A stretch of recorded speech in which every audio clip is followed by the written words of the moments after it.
जो सब्जी किसान की है, जो बागवान का फल है, वो मंडियों तक पहुँचे, अभी उस संदर्भ में बात हुई है।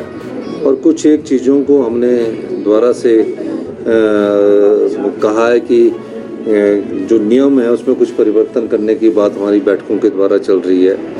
और अभी हमने शिमला में, क्योंकि बारिश के बाद जहाँ खुदाई का काम है, उस संदर्भ में अभी मैंने चर्चा की है कि जो अभी हमारे मकान का काम शुरू है या कोई और काम शुरू है, उसको कुछ समय के लिए हमें कैसे रोका जा सकता है, उस दृष्टिकोण से हम बात कर रहे हैं। दिनों से अलग अलग विभागों से बैठक चल रही है, मिटिगेशन को लेके, डिजास्टर को लेके, फाइनेंशियल क्राइसिस को लेके, तमाम चीज़ें चल रही है। अब मौसम भी खुल गया, अब लगता है स्टेट कहाँ पहुँचा है, कहाँ से आगे बढ़ने के लिए क्या प्लान, अभी क्या तैयारी चल रही है? मैं जब बारिश के बाद जब धूप लगती है तो उसके बाद और लैंडस्लाइड्स होने का खतरा रहता है, जैसे कि पिछले कल कुल्लू में लैंडस्लाइड्स हुआ। मेन मकसद अभी भी हमारा ध्यान है कि जो सब्जी किसान की है, जो बागवान का फल है, वो मंडियों तक पहुँचे, अभी उस संदर्भ में बात हुई है। और कुछ एक चीज़ों को हमने दोबारा से कहा है कि जो नियम है उसमें कुछ परिवर्तन करने की बात हमारी बैठकों के द्वारा चल रही है।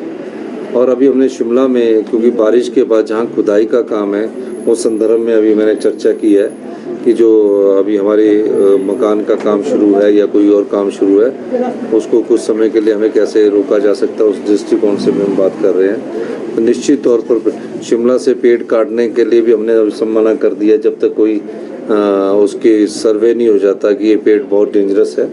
तो इस दृष्टि से हमारी रोज़ बैठकें चल रही है और हम उस समय आगे बढ़ रहे हैं। एक्सपर्ट की कुछ टीम्स आई हैं, उन्होंने भी कुछ सजेशन दिए हैं, क्या उन पे भी अमल किया जाएगा? निश्चित तौर पर रोड बिल्डिंग हो, आप क्या फोकस सरकार का ये भी है कि अब जो सीधी कटिंग उसको रोक के टनल्स, क्या प्लान है सरकार का सर? नहीं, दो तीन चीज़ें हैं। देखिए, एक तो सॉफ्ट स्टेटा में हमने कितनी स्टोरी बनाना है और हार्ड स्टेटा में कितनी स्टोरी बनाना है, उस बारे में भी चर्चा हो रही है।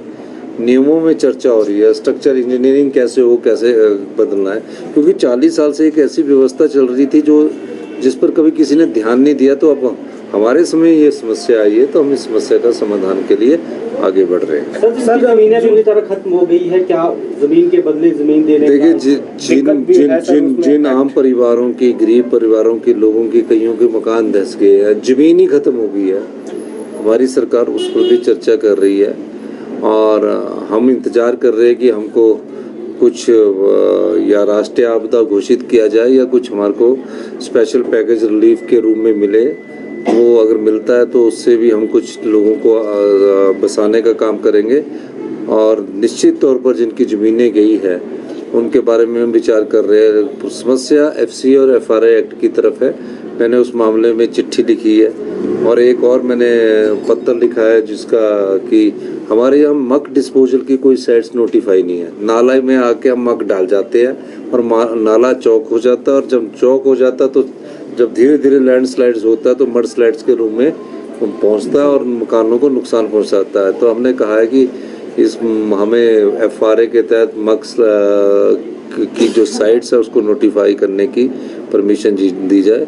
तो इस संदर्भ में भी चर्चा चल रही है। सर, एक आप अपील कर रहे लगातार हिमाचल में जो बाहर लोग रह रहे हिमाचल के या हिमाचल के आपदा राहत कोष में आप अंशदान कीजिए, क्या लगातार ये अपील है अभी भी? नहीं, हम तो चाह रहे हैं कि जिसकी जितनी सामर्थ्यता है और जो अपना कुछ भी योगदान देना चाहता है तो गूगल पे के द्वारा दे सकते हैं। हमारे बैंक अकाउंट है वो दे सकता है और उसको आयकर की धारा 80 के तहत नियमों में छूट भी है। और ये जितना भी पैसा है वो आम आदमी के विकास में और जिनके घर उजड़ गए हैं उनके घर बसाने में काम आएगा। बहुत बहुत धन्यवाद।